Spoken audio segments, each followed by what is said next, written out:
Film की शुरुआत में हम एक नाव को देखते हैं जो समुद्र में मछली पकड़ने आए हैं, लेकिन आज उनके नाव पर एक बड़ा सा केकड़ा आ गया है जो थानापोड नाम से बदनाम है। अब वो हमला कर देता है, लोगों को मारने लगता है। ये देखकर नाव के कैप्टन केकड़े पर वार कर देता है, पर केकड़ा बच जाता है और कैप्टन पर वार करता है और कैप्टन को मार देता है। अब केकड़ा एक आदमी को घसीटते हुए नाव के अंदर लेकर चला जाता है। अब नाव का कैप्टन मर चुका है। अब बचे हुए लोग कैप्टन का चुनाव करते हैं। अब उनमें से एक कैप्टन बनता है और वो टोरन से बहुत नफरत करता है।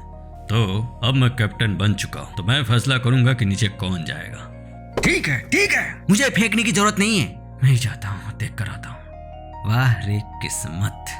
टोरन के जाते ही कैप्टन बाहर से दरवाजा बंद कर देता है। अब टोरन बहुत डरा हुआ है, उसके पास कोई ऑप्शन नहीं है इसके सिवा। अब वो धीरे धीरे अंदर की तरफ जाता है, तभी केकड़ा उस पर हमला कर देता है। टोरन सीढ़ियों की तरफ भागता है और गिर जाता है। टोरन अपने आप को पैर से बचाने की कोशिश करता है, तभी वो देखता है कि केकड़ा उस पर हमला नहीं कर रहा है, वो तो कुछ उगल रहा है, एक इंसान को। अब केकड़ा उस इंसान के जरिए उससे बात करने की कोशिश करता है। फीडेन आइलैंड, मैं समझा नहीं। फीडेन आइलैंड, मुझे वहां ले चलो, मुझे खाना खिलाओ, मांस खिलाओ। जरूर खिलाऊंगा, क्यों नहीं, शौक से खिलाऊंगा, लेकिन उससे पहले तुम्हें मेरे साथ एक सौदा करना होगा। अब ध्यान से सुनो, मैं वो इंसान हूँ जो इस नाव को सीधा चलाकर उस आइलैंड तक ले जा सकता हूँ, इसलिए मुझे जिंदा रहना जरूरी है। और हाँ, एक चीज मुझे चाहिए जो तुम्हारे पेट में है। अब केकड़ा उल्टी करता है और टोरन उसमें से चाबी लेकर वहाँ से चला जाता है। टोरन को जिंदा देखकर सब हैरान होते हैं। कैप्टन टोरन से पूछता है केकड़ा कहाँ गया। टोरन कुछ भी नहीं बोलता और धीरे धीरे चलता रहता है और तेजी से कैप्टन के केबिन की तरफ भागता है। सब उसका पीछा करते हैं। टोरन जल्दी से बॉक्स को खोलकर उसमें से पिस्तौल निकालकर कैप्टन की तरफ तान देता है। मैंने उसके साथ समझौता किया है और अब तुम मुझसे करोगे, तो ध्यान से सुनो, क्योंकि मैं ये बात दोबारा नहीं कहने वाला। मैंने उससे बात की है। क्या तुमने उससे बात की? कैसे? हाँ, वो फीडेन आइलैंड जाना चाहता है।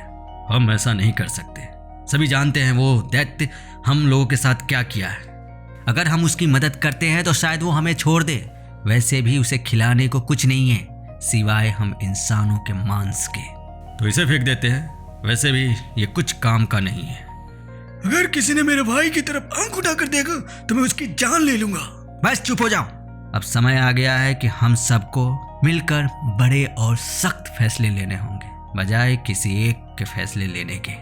अब सभी मिलकर कैप्टन को नीचे फेंक देते।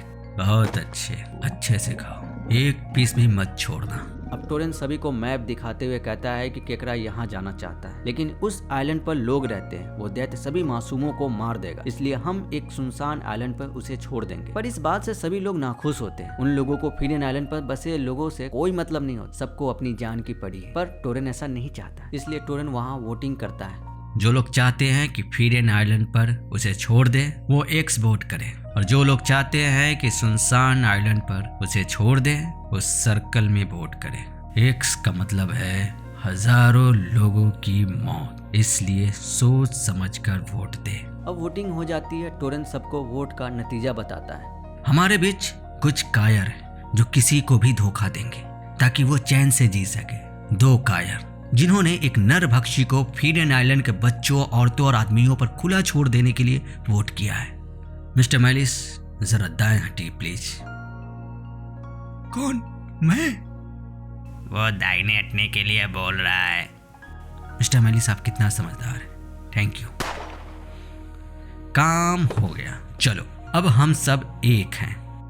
टोरन दोनों लाशों को केकड़ा को खाने के लिए दे देता है। अब इस बात से सभी में टोरन का खौफ आ जाता है। अब एक आदमी चुपके से टोरन की हत्या करने के लिए जाता है, तभी टोरन को पता लग जाता है। वो उसे शूट करने वाला ही होता है कि केकड़ा उसे बुलाने लगा। अब टोरन नीचे जाता है तो केकड़ा फीडेन आइलैंड के बारे में पूछता है। टोरन कहता है कि हम सही रास्ते पर हैं, पहुंच जाएंगे। तभी टोरन देखता है कि वहाँ बहुत सारे बच्चे हैं जो भूखा है। अब केकड़ा और खाना मांगता है। टोरन हाँ कहकर वहाँ से चला जाता है।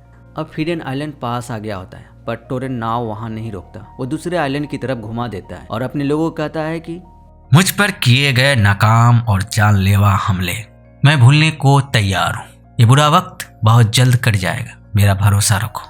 मुझे 1 घंटे के बाद उठा देना।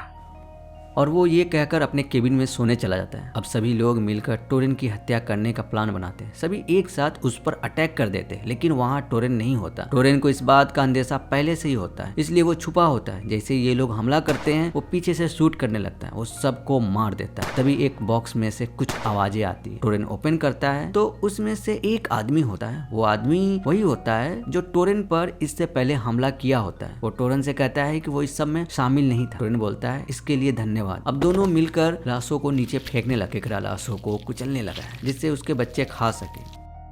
अब नाव सुनसान आइलैंड के पास पहुंच गई। टोरेन नीचे जाता है और केकरे को कहता है कि हम पहुंच गए हैं। केकरा फिर से फीडेन आइलैंड के बारे में पूछता है। अब टोरेन केकरा को एक कहानी सुनाने लगता है और कहानी सुनाते हुए ही ऑयल के बॉक्स पर वार भी करता रहता है, जिससे ऑयल निकलने लगता है और नीचे फैल जाता है। अब वो गन निकाल लेता है तो केकरा कहता है इससे मुझे कुछ नहीं होगा। टोरेन कहता है कि ये तुम्हारे लिए नहीं, और वो लालटेन पर गोली चला देता है जिससे वहाँ आग लग जाती है। अब टोरेन वहाँ से भागता है। केकरा उसका पीछा करता है पर टोरेन भागकर पानी में कूद जाता है। नाव में आग लग जाती है और केकरा उसमें फंस जाता है। अब केकरा और उसके बच्चे जलकर मरने लगे और इधर टोरेन छोटी नाव से वहां से निकल जाता है और फिल्म यहीं खत्म हो जाती है। दोस्तों ये शॉर्ट फिल्म आप नेटफ्लिक्स पर देख सकते हैं। उम्मीद करता हूं कि ये कहानी आपको अच्छी लगी होगी। अगर आप इस चैनल पर नए हैं तो चैनल को सब्सक्राइब कर ले, जिससे आपको नई कहानी मिलते रहे।